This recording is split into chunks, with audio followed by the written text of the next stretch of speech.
बात उत्तर प्रदेश की। UP police में सिपाही की भर्ती परीक्षा का आज पहला दिन रहा। दो पालियों में सुबह 10 बजे से लेकर 12 बजे तक, दोपहर 3 बजे से लेकर शाम 5 बजे तक ये परीक्षा हुई। यूपी पुलिस में सिपाही के कुल 60,244 पदों के लिए 48 लाख से ज्यादा अभ्यर्थियों ने फॉर्म भरे। एंट्रेंस एग्जाम में 5 दिन तक यानी कि 23 से 25 अगस्त और 30 से 31 अगस्त दो पालियों में परीक्षा होगी। आज पहले दिन की परीक्षा में सभी एग्जाम सेंटर्स पर प्रशासन को काफी सख्ती करनी पड़ी। हर परीक्षार्थी की, फिर चाहे वो लड़का हो या फिर लड़की हो, सख्त चेकिंग की गई। कानपुर में परीक्षार्थियों के जूते चप्पल उतरवाए गए और लड़कियों के जूड़े भी खुलवाए गए। लखनऊ में राखी कलावा तक उतरवा दिए गए। साफ सुथरा और बगैर फर्जीवाड़े के एग्जाम कराकर उत्तर प्रदेश के मुख्यमंत्री योगी ने एक मिसाल पेश करने की कोशिश की है। प्रशासन की सख्ती के चलते आगरा में एक फर्जी अभ्यर्थी यानी कि मुन्ना भाई पकड़ा गया। रायबरेली में एक अभ्यर्थी ब्लूटूथ लगाकर नकल कर रहा था। इतनी सख्ती के बाद भी मानने को तैयार नहीं है लोग। वहीं लखनऊ में समाजवादी पार्टी के नेता और पूर्व मंत्री यासिर शाह के खिलाफ पेपर लीक की अफवाह फैलाने के आरोप में एफआईआर दर्ज हो गई। वहीं लखनऊ में यूपी पुलिस पर भर्ती परीक्षा को लेकर इंतजाम कैसे रहे, कितनी सख्ती हुई, हमारे सहयोगी मोहम्मद शबाब ने इसे लेकर एक रिपोर्ट तैयार की। देखिए। उत्तर प्रदेश में 60,000 पदों पर होने वाली पुलिस भर्ती का पहले दिन का दूसरी पाली का पेपर खत्म हो चुका है। आप देख सकते हैं लोगों के चेहरों पर मुस्कान ये बताती है कि इस बार एग्जाम जो है वो बेहतर रहा और बच्चों के चेहरे की खुशी इस बात को बताती है कि पिछली बार जो पेपर लीक हुआ था वो तमाम दुश्वारियां इस बार नहीं रही। कैसा रहा पेपर? अच्छा रहा। पिछली बार जो पेपर लीक हो गया था, लग रहा है इस बार सख्ती थी? जी सख्ती थी, फ्लाइंग स्क्वाड वगैरह आ रहा था? जी बिल्कुल। तो देखिए जो बच्चे जो अभ्यर्थी हैं, कैसा रहा पेपर? बहुत बढ़िया गया, बहुत बढ़िया। तो सबके चेहरे पर यही बात है कि पेपर बहुत बढ़िया रहा और सारी चीजें थी। कैसा रहा पेपर? बहुत बढ़िया रहा। पिछली बार जो पेपर लीक हो गया था, इस बार लग रहा था अच्छे से हो जाएगा सब? बिल्कुल। हाँ? हाँ। सख्ती थी? बिल्कुल सख्ती। सीसीटीवी वगैरह चल रहे थे सब? लगातार सब लोग हाँ। निरीक्षण करने आ रहे थे? हाँ। तो सरकार से क्या कहना है कि इस बार पेपर सही हुआ है, अब इसका रिजल्ट आ जाए? बिल्कुल, बस रिजल्ट आ जाए, लीक बिल्कुल भी ना हो। अब आगे वाली जो भी शिफ्ट है उनमें भी एक भी पर लीक ना हो बस। अभी 5 दिन और परीक्षा है, सरकार की भी परीक्षा है। जी बिल्कुल, सबकी परीक्षा है। सबकी परीक्षा है। ये सब लोग जो लगे इनकी भी परीक्षा ही है। इनकी भी परीक्षा है। तो देखिए ये सारे अभ्यर्थी हैं। मैडम कैसा रहा पेपर? हाँ, पिछली बार लीक हो गया था, इस बार उम्मीद थी अच्छे से हो जाएगा? हाँ बहुत अच्छे से हुआ है। सख्ती वगैरह थी, फ्लाइंग स्क्वाड आ रहा था, सब कुछ बहुत अच्छा। तो ये तो बात थी लखनऊ की। अब आपको नोएडा लिए चलते हैं। नोएडा में भी किस तरीके से इंतजाम रहे परीक्षा सेंटर्स के, देखिए। देखिए हमारे जनपद में 18 सेंटरों पर सुबह की पाली की आज पहली परीक्षा प्रारंभ हुई है। परीक्षा सीमलेसली प्रारंभ हुई है। सारी व्यवस्थाओं, सारी प्रिकॉशंस और सारी फ्रिस्किंग और सिक्योरिटी चेक के उपरांत ही परीक्षार्थियों को अंदर भेजा गया है। ये पहली पाली की परीक्षा अब समाप्ति की ओर है। दूसरी पाली की तैयारियां शुरू हो गई हैं। जो हमारा कंट्रोल रूम है, प्रत्येक सेंटर पर लाइव स्ट्रीमिंग की सीसीटीवी इंस्टॉल करके लाइव स्ट्रीमिंग की व्यवस्था की गई है। प्रत्येक सेंटर पर एक सब कंट्रोल रूम बनाया गया है। प्रत्येक सेंटर पर एक एसीपी रैंक के ऑफिसर और एक मजिस्ट्रेट की तैनाती की गई है, जिनकी देखरेख में सुचारू रूप से परीक्षाएं संचालित हैं। जो लाइव स्ट्रीमिंग हो रही है उसको यहाँ सेंट्रल हेडक्वार्टर्स पर हम लोगों के कंट्रोल रूम में उपलब्ध हो रहा है और यही फीड हमारा लखनऊ हेडक्वार्टर्स में भी उपलब्ध कराया जा रहा है। लखनऊ के द्वारा भेजे गए ऑब्जर्वर्स यहाँ तैनात हैं और परीक्षा की शुचिता को बनाए रखने में वो ऑब्जर्व कर रहे हैं और हमें मार्गनिर्देशन कर रहे हैं। वहीं इसी मामले को लेकर हमने एक सर्वे तैयार किया। सर्वे में कुछ सवाल हमने लोगों से पूछे। पहला सवाल था कि यूपी में पुलिस भर्ती परीक्षा में क्या योगी मॉडल पास हो गया है? 69% लोगों ने कहा हाँ हो गया है, 26% लोगों ने कहा नहीं हुआ है और 5% लोग कुछ भी कहना नहीं चाहते थे। सर्वे का दूसरा सवाल, पुलिस भर्ती परीक्षा में पेपर लीक और धांधली रोकने में कौन से कदम मददगार रहे हैं? 31% लोगों ने कहा योगी की सख्त चेतावनी, 17% लोगों ने कहा पुलिस प्रशासन की मुस्तैदी, 28% लोगों ने कहा सीसीटीवी कैमरे से निगरानी और 22% लोग ड्रोन कैमरे से निगरानी की बात कर रहे थे और 2% लोग इस पर कुछ भी कहना नहीं चाहते थे। विस्तार से चर्चा करेंगे, समझने की कोशिश करेंगे कि आखिर इस मसले पर लोग क्या कहते हैं। अश्वनी शाही जो कि नेता बीजेपी हैं, हमारे साथ मौजूद हैं। कपीश श्रीवास्तव जो कि समाजवादी पार्टी के प्रवक्ता हैं, और ज्ञान प्रकाश चतुर्वेदी जो कि पूर्व IPS हैं, उनसे हम समझने की कोशिश करते हैं। सबसे पहले कपीश श्रीवास्तव जो कि समाजवादी पार्टी के प्रवक्ता, उनसे बात करेंगे। कपीश साहब, आज भी समाजवादी पार्टी के एक नेता के खिलाफ, पूर्व मंत्री के खिलाफ FIR दर्ज हुई है क्योंकि माहौल खराब करने की कोशिश की गई, अफवाह फैलाव कराने की कोशिश की गई। क्या कहें? ये जब सत्ता में ऐसी पार्टी बैठ जाती है जो कि संविधान की नहीं बल्कि संवैधानिक संस्थाओं की चूल्हे हिलाती हूँ, तो उनसे आप और क्या उम्मीद करें। लेकिन इस देश की न्याय व्यवस्था पर हमें भरोसा है, समाजवादी पार्टी को भरोसा है। अगर इनके आरोप हमारे नेता पर हैं तो बिल्कुल वो अंडर ट्रायल होंगे और नतीजा सामने आएगा। जो साक्ष्य का परिशीलन माननीय न्यायालय करेगी, उसके सारे हुक्मों को सभी लोग सर माथे पर रखेंगे, इसमें कोई बड़ी बात नहीं। जी, नेता बीजेपी इस वक्त हमारे साथ मौजूद हैं। अश्वनी जी, क्या कहेंगे? देखिए, समाजवादी पार्टी की नीति और नियत वही है, वही उनके पूर्व मंत्री ने किया। और अपने एक्स पर और टेलीग्राम पर शायद उन्होंने पैसे मांगने की बात लिखी कि पैसा मांगा जा रहा है। ये कोरी अफवाह थी, सरकार को बदनाम करने की एक साजिश थी। मंत्री के खिलाफ मुकदमा दर्ज हुआ है और पूछताछ होगी, क्योंकि समाजवादी पार्टी इस समय एकदम घबराई हुई, हताश है। और अभी चूल्हे पता नहीं क्या हिला रहे हैं हमारे मित्र कपीश श्रीवास्तव जी। कपीश श्रीवास्तव जी, समाजवादी पार्टी इस समय ये चाह रही है, क्योंकि इन लोगों की सरकार थी 12 से 17 तक, तो 26 बार पेपर लीक हुए थे उत्तर प्रदेश में।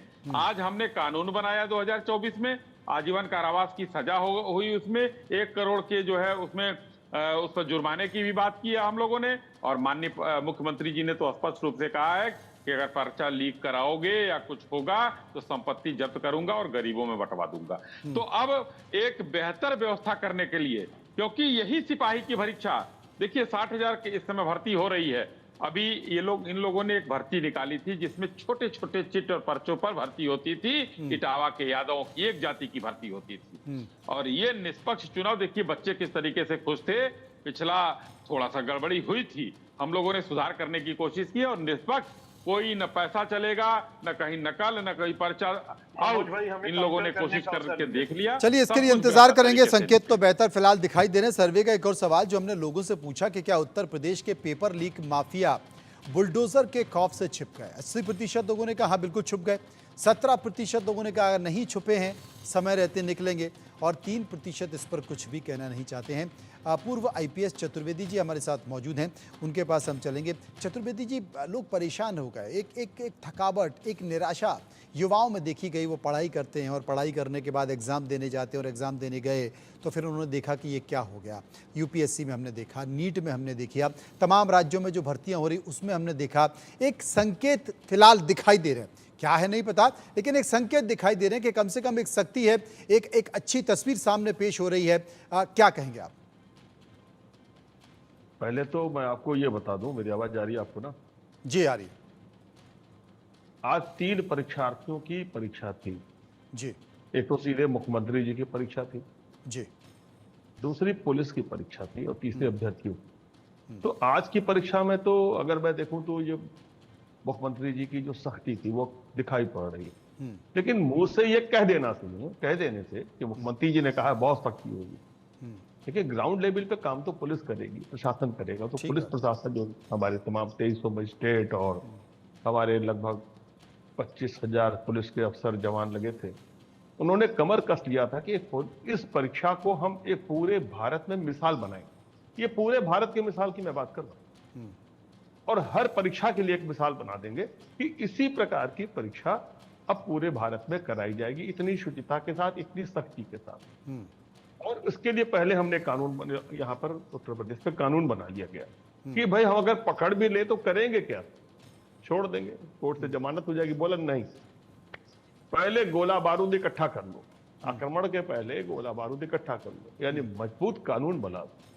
तो ये कानून भी बढ़िया बना दिया गया। उसके बाद हम फील्ड में अपनी सेना लेके उतर गए, अपने प्रशासन को लेकर उतर गए, अपने पुलिस को लेकर उतर गए। इसमें किसी भी पार्टी के व्यक्ति को कम से कम हम ये कह रहे हैं, आप किसी पार्टी की खूब शिकायत कर दी है, करना भी चाहिए। आप लोगों का काम यही है, नहीं करेंगे तो आप लोगों को कौन पूछेगा। कम से कम पुलिस भर्ती बोर्ड को आज प्रशंसा और एक ताली तो बजा दीजिए उनके लिए कि इतनी सख्ती से वो पुलिस की भर्ती कर रहे थे, किसी पार्टी के कार्यकर्ता की भर्ती नहीं कर रहे थे।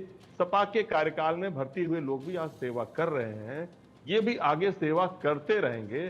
तो पुलिस भर्ती को 100 में 100 नंबर अभी आज की तारीख के लिए दे देना चाहिए, उनके अधिकारियों को, उनके कर्मचारियों को, मजिस्ट्रेट को दे देना चाहिए। तो कोई शर्माने उड़ाने वाली बात नहीं, लगते हैं लोग शर्म नहीं करिए, दे दीजिए।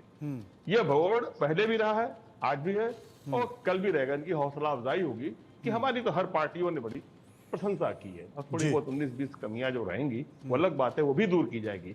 विपक्षियों का काम है, देखिए ये कमी दिखाई पड़ रही, तो उस कमी को भी दूर किया जाएगा। बिल्कुल, ये तो कमी को भी लगता है कि असफलता आपने ठीक कहा कि कमी को भी दूर किया जाएगा। और सबसे अच्छी चीज कहा कि आज 3 परीक्षार्थियों की परीक्षा थी, ये अपने आप में एक बड़ी बात थी। सर्वे का एक और सवाल हमने लोगों से पूछा, और वो सवाल था कि उत्तर प्रदेश में किस पार्टी के शासन के दौरान पुलिस भर्ती में ज्यादा धांधली हुई।